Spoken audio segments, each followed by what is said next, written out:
Kawane motende kod mana weche mag rakruok mabede paw siasa ni jodito mag migawo mar arita omedo golo siem ne josiasa ma pacho ka kod johera magi ma chwalo lweny kod tulo e paw siasa.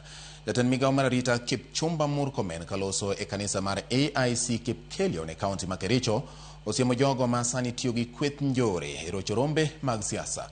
Jagoro mar migawo no Dr. Omollo ma bende oloso e kinde limbe mare kaunti ma Migori bende golo siem ma kamano ka owacho ni ibiro kawo okang' mager mar chik ne jochan njore e siasa. So I want to request politicians, wale walikuwa Kakamega jana, wale walikuwa Nyeri, wale wamekuwa Nairobi, nendeni mikutano kwa amani. Nenda mkutano, tutaweka polisi kwa hiyo mkutano, lakini msitupatie hii comedy yenye mnaenda mkutano na tear gas, unaenda mkutano kuenda kujilinga tear gas mwenyewe, na unaenda mkutano kama umebeba majambazi na maguns na visu na mawe na marungu. That we will deal with it firmly.